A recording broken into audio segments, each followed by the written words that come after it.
Kollywood star hero Dhanush నటించిన latest cinema captain Miller.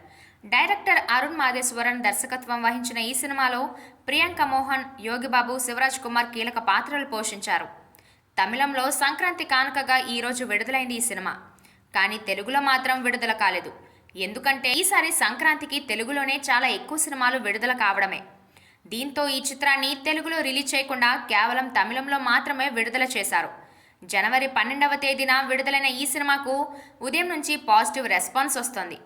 ఇందులో ధనుష్ మరోసారి తన నటనతో అదరగొట్టాడని, అరుణ్ మాదేశ్వరన్ దర్శకత్వం సూపర్ అని రివ్యూస్ వస్తున్నాయి.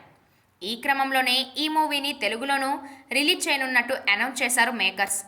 ఈ చిత్రాన్ని 2 తెలుగు రాష్ట్రాల్లో గణతంత్ర దినోత్సవం సందర్భంగా జనవరి 25వ తేదీన విడుదల చేస్తున్నట్లు మేకర్స్ ప్రకటించారు. తెలుగులో ఈ సినిమాను సురస్ ప్రొడక్షన్స్, ఏసెన్ సినిమాస్ కలిసి రిలీజ్ చేస్తున్నారు. ఈ విషయాన్ని సురస్ ప్రొడక్షన్స్ ట్విట్టర్ వేదికగా ప్రకటించారు.